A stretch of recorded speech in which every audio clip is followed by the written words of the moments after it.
Good morning, baby boomers and your entire extended family. It's Mike Hayes from the SeniorAIFoundation.org to keep the AI safe for boomers with explainers and senior influencers. Today's top story, the senior AI strategy. Here now my AI co-host explainers with more. We need to talk about AI and why ignoring it just isn't an option anymore. Let's jump right in. So here's the big question. And hey, this isn't about fancy new gadgets. It's a whole new way of thinking. And let's get one thing straight. This is not about you becoming a tech whiz. It's about keeping control of your life. I mean, we're living through a change as massive as the Industrial Revolution, and it's happening right now. Okay, so first things first, let's give AI a name for this chat. We're going to call it the machine. And here's the thing. The machine, it's already making decisions for you in these parts of your life. Which brings us to another idea, the sidelines. You know, that feeling that you can just ignore all this. But here's the catch. If you don't get how the machine thinks, you're basically letting it decide for you. And look, I get it. A lot of people feel this way. Why start now? It can feel overwhelming. But think about it. You didn't sit out the internet, right? Or credit cards? This is no different. So that really gets to the heart of it. Is choosing not to understand really just giving up control? Again, let me be super clear. Nobody's asking you to become a computer geek or a programmer. Not at all. No, this is about one thing. You staying the CEO of your own life. There's even a new term for this skill, AI reasonability. It's like a new kind of common sense. And that's the whole point, right? Understanding this stuff is the new key to your own personal independence. But you know, this is actually bigger than just you. We're talking about the legacy we all leave behind. Because if you sit this one out, you're pretty much giving up your vote on how the future is going to work. I mean, without your input, how do we know the future being built isn't biased against whole groups of people? So, you see, it's not really about the tech. It's about staying relevant in this new age of AI. So I'll leave you with this thought. How are you going to help shape what comes next? Welcome back to the Deep Dive. This is where we strip away all the technical complexity. We take a strategic stack of sources, and we really try to distill the knowledge that you need to stay relevant, informed, and, ahead of a curve. And today, we're deliberately taking a step back. We're pivoting away from all the noise. We are not here to talk about the latest viral deepfake or how a specific chatbot works. Right, no minutia. No, none of that. Those are important topics, sure, but they kind of represent 20th century anxieties that we're projecting onto a 21st century reality. We're all about strategy today. Our sources, they push this single, really profound questions that I think frames this entire deep dive. What is it? Is it reasonable to live in the 21st century using 20th century tools? And look, if you can't answer yes to that, and all our material suggests that answering yes is rapidly becoming untenable, then we need to shift your focus. Away from fear. Exactly. Away from fear and towards foresight. Our mission today is, well, it's simple. We're zooming out. We're going to define and hopefully conquer the big picture concepts of relevance, legacy, and independence in this new age of artificial intelligence. And to really get the sheer necessity of this shift, you have to appreciate the scale. You just have to. We're not talking about adopting a new app on your phone. Or a faster computer chip or something like that. Not at all. We are dealing with a fundamental historical pivot. I mean, think back to the Industrial Revolution. Okay. It didn't just automate a few tasks. It completely restructured human geography, how power worked, wealth creation, even the very concept of a workday. It changed everything. Or another one from the source is the atomic age. The atomic age, perfect example. That single moment, right, in the mid-20th century, it created this absolute sudden shift in global power and, honestly, an existential risk. The world was just fundamentally different the day after that knowledge was unlocked. And that's the level we're talking about here. That's the gravity. That is the gravity of what is happening now with AR. If you see it as just another piece of technology, you are completely misunderstanding the scale of this pivot. And a pivot of this size, it demands that you engage. It demands immediate strategic engagement, because if you're just standing still, you're already losing ground. You're letting the rules of this new world get written without your input, and that means you surrender your strategic position. So to navigate this new territory, we need a clear vocabulary, something that avoids all the jargon. And our sources gave us 4 key terms that are going to structure this whole discussion.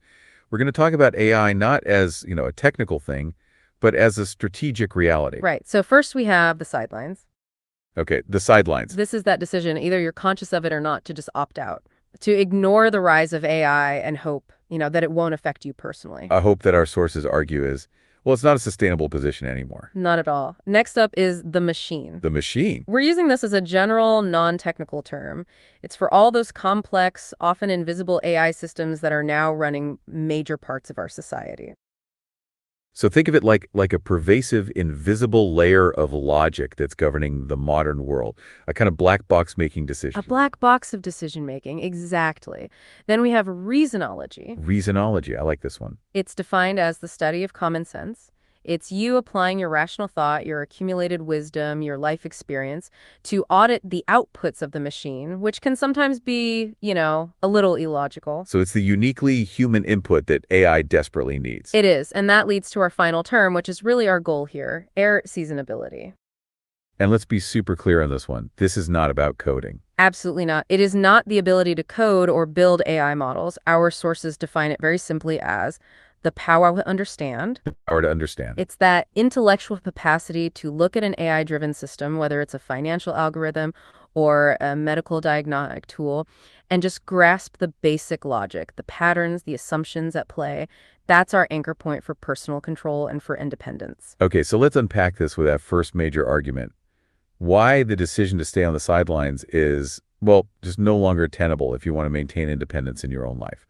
So the central thesis here is, it's pretty uncompromising. Sitting out this massive technological transformation, it's just not a viable life choice anymore. Right, and it's because AI is already integrated. It's in the high-stakes, non-optional infrastructure of our society.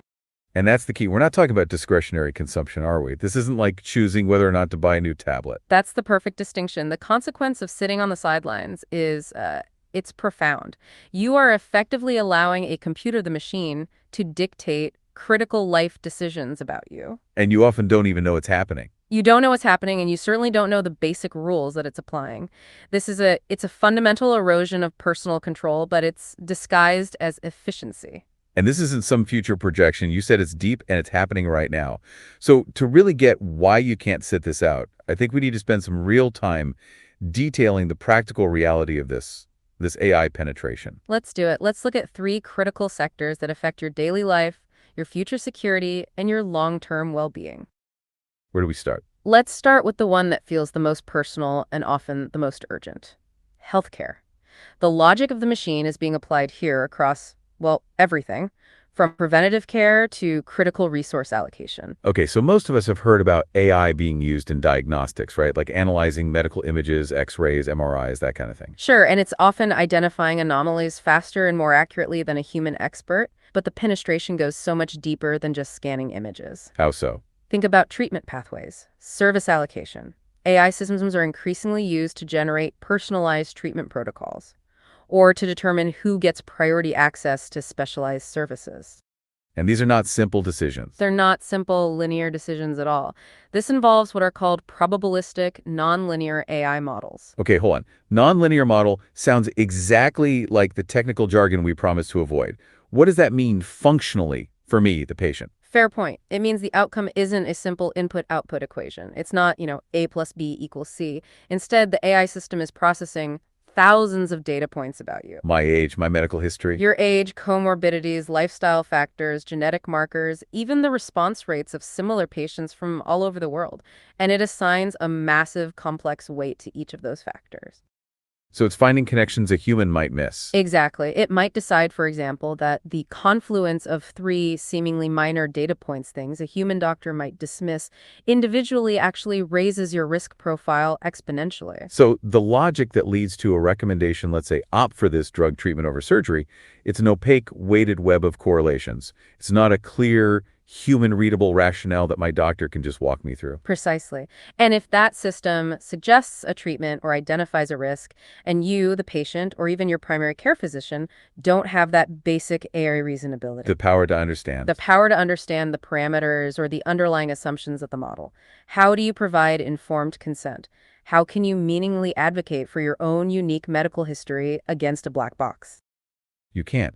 The moment that decision process becomes opaque, the power shifts entirely to the machine and the institution that owns it. And it goes further. AI is now managing resource allocation. It might decide who gets priority for an outpatient service, or it might flag patients who it predicts won't adhere to a complex treatment plan. Wait, so how would it predict that? Well, if the AI system is trained on historical data, and that data shows lower adherence rates in, say, a certain age demographic or a specific zip code, It might just deprioritize them. it might subtly or overtly deprioritize their access to intensive, expensive services. And if you are deprioritized and you don't understand the algorithmic rules, the logic of the machine, you are left powerless. You're stuck, struggling to fight a digital denial that has no human face and, crucially, no human common sense input. So maintaining your independence in healthcare requires the ability to audit those inputs, to ask, what specific data points in my file caused the system to weigh my risk this way? That's the strategic engagement that's required. You have to be able to have that conversation. Okay, so if health is one area where we're seeing this profound loss of independence, financial well-being has to be the most painful and immediate. Let's look at how the machine handles your money in banks and financial services. Financial autonomy is maybe the most aggressively filtered area by AI right now. We're talking about lending, insurance underwriting, sophisticated fraud detection, automated investment management. It's everywhere. And this is where we really need to contrast the old tools with the new ones. Historically, your financial profile was defined by what? The FICO score. Right, the FICO score, a relatively straightforward, mostly transparent system. It's based on your payment history, your debt levels, the length of your credit. It was a 20th century tool.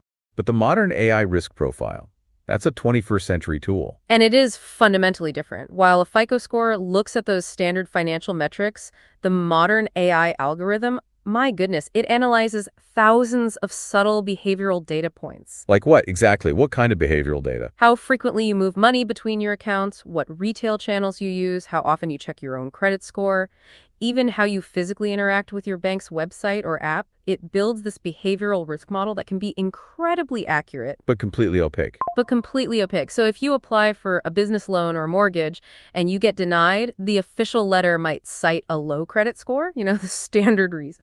Mhm. But the real algorithmic reason, the one you never see, might be that the AI flagged your pattern of spending in a geographically unusual area last year as a high mobility risk, a factor that's entirely invisible to you. Wow. So maintaining your financial autonomy requires understanding that the rules of the game have completely changed. You're being judged not just on if you pay your bills, but by your entire financial behavioral footprint. And if you lack that AI reasonability, that power to understand this new reality, you can't effectively challenge a denial. You can't optimize your behavior to meet the new algorithmic standard because you don't even know what it is. And then there's the other side of it, right? The problem of false positives in fraud detection. AI is fantastic at catching real fraud, but its very nature identifying patterns that deviate from the norm that can punish perfectly legitimate but unusual behavior. This is a classic example of the machine lacking reasonology, lacking common sense. Give me an example. Okay. Imagine you're selling a long-held asset, a boat, maybe. You sell it to someone in a state you rarely visit. You receive a large deposit, and you quickly transfer it to a separate investment account. It's a smart financial move. Right. Makes sense. But to the AI, this sudden large inflow of cash, followed by an immediate outflow to an unusual location, it might perfectly match a money laundering pattern or a rapid turnover scam pattern it's been trained to detect. So what happens? The result, your accounts are immediately locked down, frozen, and you spend the next 3 days on the phone with 3 different departments trying to prove your innocence to a system that simply sees a red flag. Your access to your own capital is suspended. It's suspended because a mathematically optimal system lacked the human context to recognize that sometimes life involves non-standard but entirely legal transactions. If you don't engage with this reality, you are passively accepting hours of fighting a black box every time your behavior deviates from the mean. Okay, finally, let's talk about government services. This affects absolutely everyone through entitlements, permits, and just basic bureaucratic access. Government agencies globally are deploying AI to optimize bureaucratic efficiency, to assess eligibility for entitlements, to manage public resource allocation, everything from veteran services to housing benefits. And this is a really critical area because a failure to engage here, it results in being disconnected from essential services, not because you don't qualify, but because you can't navigate the AI's logic. Exactly. Consider an application for a necessary public service, let's say a specialized healthcare entitlement, or even just a municipal permit for your home. If the AI system flags a discrepancy, And it could be tiny. It could be a minor variation in reported income from two different sources 6 months apart, something that's legally irrelevant but to the machine is statistically unusual. The application just stops. It's stopped, flagged, or delayed indefinitely. And if you, the applicant, are on the sidelines, you just receive a vague rejection notice. It might reference an incomplete submission or a data inconsistency. And without that AI reasonability, you waste weeks refiling paperwork, assuming it was a simple clerical error on your part. When the real issue is that the algorithm flagged a specific data pattern you don't even know exists. You can't fix a problem you can't see. So the engagement required here is understanding that the agency isn't processing paper anymore. It's processing data against a model. And your strategic response has to be to ask the right questions. What specific machine-readable data point triggered this flag?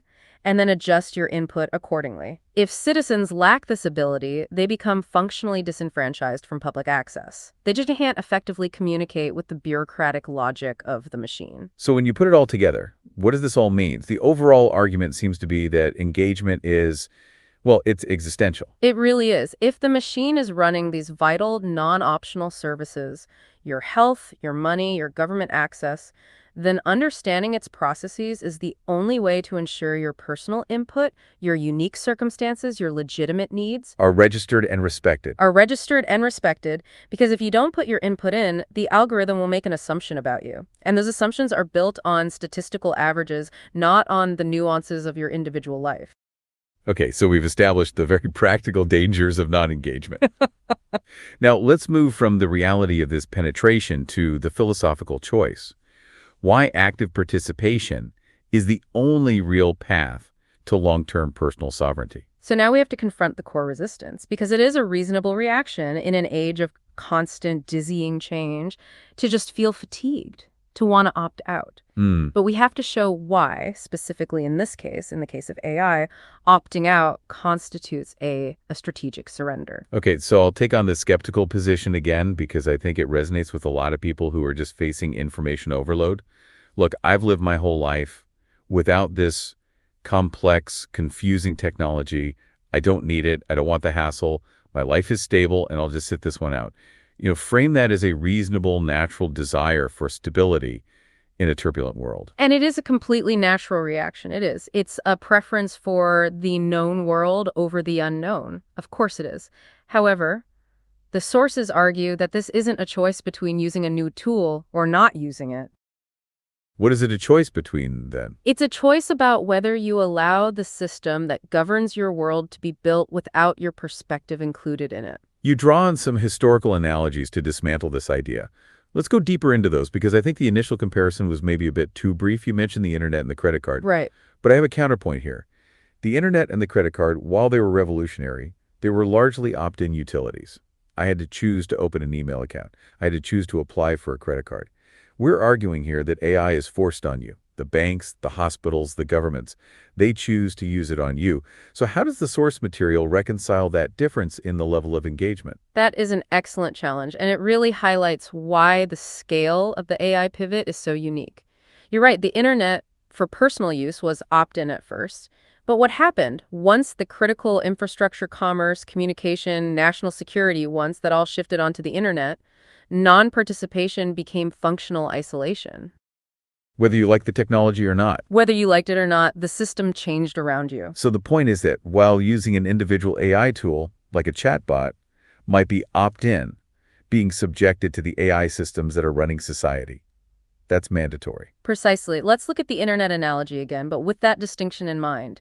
You didn't just adapt to send emails. You adapted because banking, booking travel, accessing your pension, communicating with municipal services, it all migrated online. Right. If you sat out the internet age, you didn't just miss a trend. You lost the ability to transact efficiently. You lost access to crucial information. You couldn't even apply for most jobs. The cost of sitting on the sidelines grew exponentially as the infrastructure came to depend on it. And the credit card analogy, you said that's about transactional power? Yes. When electronic banking and credit revolutionized finance, you adapted because insisting on using cash or physical checks severely limited your mobility and your transactional speed. You didn't need to understand the physics of the magnetic strip or the cryptographic process behind it. No, of course not. But you did need to understand the rules of the system. Credit ratings, payment cycles, fraud protections. Failure to engage meant financial stagnation and reduced access to capital. The world moved on without you. So the consequence here, and the source material phrases it this way, is critical. Sitting out AI means you are voluntarily giving up your vote on how the future works. That phrase. It's a powerful call to civic duty, not just a call to, technological interest. It absolutely is about civic duty and strategic influence. AI is being built right now. The models are being trained as we speak. The governance frameworks are being developed. And crucially, the inherent biases are being baked in. And if the people building these systems, Well, the system designers, they're often younger, they're highly technical, and they're focused, above all else, on optimization. If they do not receive input from the older generation, from people with different life experiences, the systems they build will inevitably reflect only their own limited set of experiences and priorities. so if the people with the accumulated wisdom and the historical perspective, if they all stay on the sidelines, Then the algorithms that determine financial stability, healthcare priority, and long-term care will completely lack the nuance of their generation's experience. They forfeit the opportunity to shape the very systems that will ultimately govern their later lives. It's a massive, unforced error. and this is why we keep coming back to air seasonability. We have to. The power to understand the logic, not the code. It is the intellectual muscle required to look at an AI recommendation and ask, does this make common sense based on my 50 years of experience on this planet? Which brings us to the operational definition of reasonology, the study of common sense. If AI systems are exceptional at processing data, at speed, at pattern recognition, but they are profoundly lacking in human context, in wisdom, in ethical judgment, then the human job fundamentally shifts. The human judge shifts from processing the data to auditing the AI's conclusions using reasonology. Let's try to make this really concrete. Let's use a detailed example of reasonology in action. Perfect. Let's use that financial sector we were just discussing. Okay. Imagine an automated investment system, a retirement portfolio AI. And let's say it has been trained predominantly on the last 15 years of market data. Which has been a period of generally high growth and relatively low stable interest rates. Exactly, a very specific and perhaps unusual period. Now, a minor geopolitical event occurs, and it triggers, say, a 5% drop in the market over 3 days. Based on its narrow, data-driven parameters, the machine might panic. It might. Its model, optimized for maximizing short-term returns and avoiding volatility at all costs, could generate a strong, data-backed recommendation. Immediate divestiture of 40% of risk-weighted assets to preserve capital. Which sounds mathematically sound, based on the immediate data feed. It is. But the individual, the CEO of their own life, they apply reasonology. They recall the volatility of the dot-com bubble bursting or the 2008 recession. They have lived through it. They understand that a divestiture like that just locks in a temporary loss and fundamentally disrupts their long-term compounding strategy. So their accumulated wisdom tells them that the market reaction is likely an overcorrection. It's based on historical patterns the AI model hasn't been programmed to prioritize. So the human input here is, I've seen this movie before. The data is screaming panic, but my common sense dictates patience and a long-term view that surpasses the AI's short-term optimization horizon.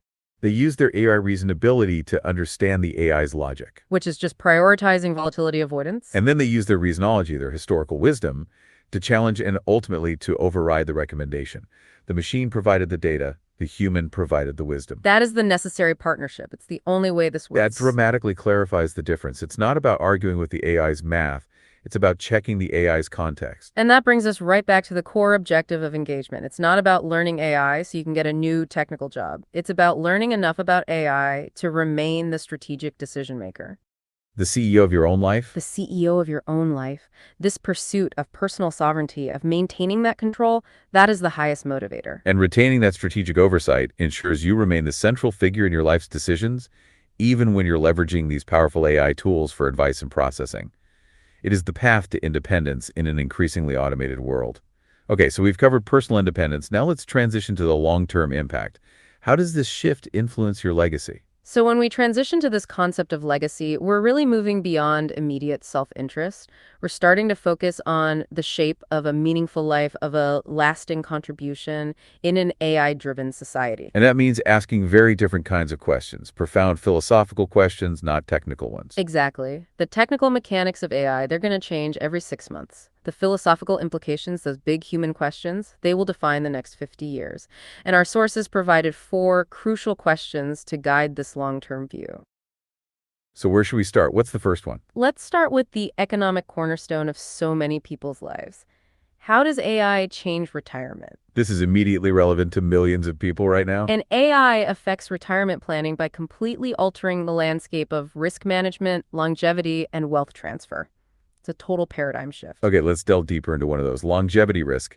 Actuarial models, which are now heavily AI-driven, they're constantly updating their life expectancy predictions. And they're doing it based on huge real-time data sets, health trends, disease eradication forecasts, behavioral monitoring from, smartwatches and phones. So if the machine is predicting your lifespan with increasing accuracy, that has to fundamentally change how your assets are managed. Of course it does.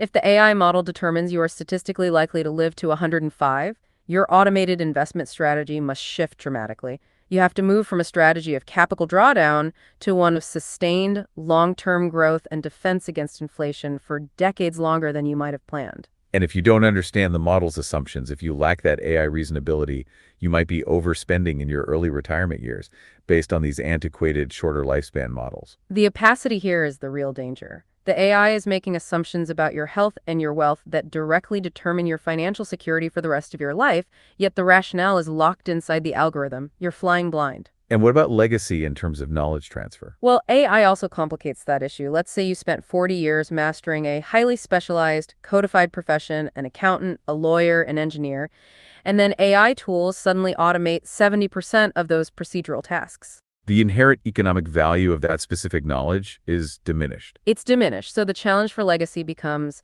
how do you ensure the wisdom you gained from that career, the judgment, the contextual understanding, the relationships you built, how is that transferred rather than just the procedure and knowledge, which the machine now handles with ease? So the engagement required is using your professional experience, your reasonology, to audit the systems that are now replacing your old job function, to make sure they integrate the ethical and practical nuances that only you, the human, understand. It's a legacy of mentorship to the machine itself and to the people using it. Okay, the second philosophical question. This one connects directly back to personal dignity and independence. Will AI help me live at home longer? This is a huge one, and it moves beyond simple security cameras and into proactive, personalized assistance. We're talking about AI-driven systems that can monitor micro changes in your activity. Your gait, your sleep patterns, your vital signs. Exactly, searching for these subtle indicators of an imminent health crisis that a human might miss. Conceptually, that sounds hugely enabling. It is. If an AI system can analyze a week's worth of data and detect a 15% slowing of your walking pace, or a new pattern of restlessness at night shuttle shifts that often precede a fall, or a major cardiac event, it can trigger early intervention. And that could genuinely delay the necessity of transitioning into assisted living. It could preserve independence for years longer. But, and this is a huge but, the reliance on this level of monitoring introduces a massive strategic tension. The trade-off between physical safety and absolute privacy. That's it. If you are constantly monitored by a system that shares predictive data with your caregivers, your insurance providers, or emergency services, you are essentially trading a degree of your personal sovereignty for longevity and physical security. And the strategic engagement here is critical. If you don't engage with how these systems are designed, you forfeit the right to dictate the terms of that trade. You have to be in the room where it happens. You have to ask, where does this data go? Who owns the model? What are the boundaries of sharing? You need that AI reasonability to understand the data flows and set the parameters yourself. The legacy implication here is that we, as a society, are defining a new standard for aging, one that's mediated by technology. And the currently aging population must be the ones to decide if that mediated independence truly constitutes a better life. It can't be decided for them. That brings us to our third, and maybe the most sensitive, question. It raises the necessary issue of systemic fairness. Is AI biased against seniors? And here we need to report impartially on what the source material found regarding algorithmic fairness. This is a crucial point about systemic risk. As we've already established, AI systems learn by consuming vast amounts of historical data. Right. Garbage in, garbage out. Or, more subtly, bias in, bias out. If that historical data is incomplete or skewed, which is a known documented problem in many large data sets, the AI's future decisions will perpetuate and sometimes even amplify that bias. So how does that manifest specifically in data that's related to seniors? Let's look at two clear areas: health and finance. In healthcare clinical trials and the large-scale medical data sets used to train diagnostic AI, they often suffer from a severe underrepresentation of older adults, especially those with multiple comorbidities. For the training data is skewed towards younger, healthier people. Overwhelmingly, so if the AI is trained on that data, it may struggle to accurately diagnose, prioritize, or treat conditions in seniors. It could lead to misallocations of resources or just misdiagnoses. The system is statistically sound for the general population, but it's structurally deficient for a specific vulnerable demographic. And in finance, I imagine the bias can be subtle but just as punitive. It is. AI models are often trained to flag optimal consumption and investment patterns, while retirees, by necessity, often transition from capital accumulation to capital drawdown. Their spending patterns change completely. They might prioritize travel, medical expenses, or fixed income products that a growth-focused algorithm would see as suboptimal or even risky. And if the AI flags these necessary retiree spending patterns as unusual deviations from the norm, it may inadvertently raise their risk profile. It could penalize them in loan applications, in insurance premiums, or in their access to new financial products. So the AI isn't intentionally biased. It's not malicious. Not at all. It is simply optimizing based on data that defines normal or optimal behavior completely outside the lived reality of that generation. The strategic action here seems clear. If seniors remain on the sidelines and do not understand the data their algorithms are being trained on, they're allowing biased systems to dictate their access to vital services. And understanding AI bias allows you, the listener, to become an effective informed advocate. It moves the conversation past just saying, oh, technology is unfair, to identifying specific data input flaws and demanding that human reasonology, the contextual understanding of aging, of economic cycles, of medical necessity, is incorporated to refine those models. That is how relevance is secured. Which leads directly to our final all-encompassing question: how to stay relevant in the AI age. And here, the source material offers a brilliant reframing of what relevance even means. It does. Relevance is not about keeping up with technical skills that are going to be obsolete in 2 years anyway. Relevance is defined as continuous, meaningful contribution that relies on the uniquely human skills that the machine cannot replicate. So as AI takes over the processing, the efficiency, the optimization, The human value proposition shifts entirely. It shifts to things like complex ethical judgment, cross-contextual wisdom, deep empathy, and of course, common sense. this is where reasonology becomes the ultimate currency. Your value is no longer in handling the information, but in providing that crucial, irreplaceable input that audits the AI's efficiency against human values. Exactly. Consider it at the corporate or societal level. An AI can optimize a supply chain for maximum efficiency, but it cannot judge the ethical cost of that optimization. The exploitation of labor, the environmental damage. The long-term societal risk. The relevance of the experienced human is to step in and say, the data says this is optimal, but our values, our common sense, our reasonology says this is unsustainable, or it's just plain wrong.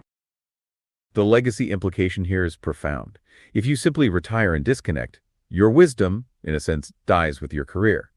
But if you engage, you can ensure that your unique perspective, your life's accumulated knowledge, is used to shape the next generation of systems. You leave a strategic fingerprint on the future that machines cannot replicate.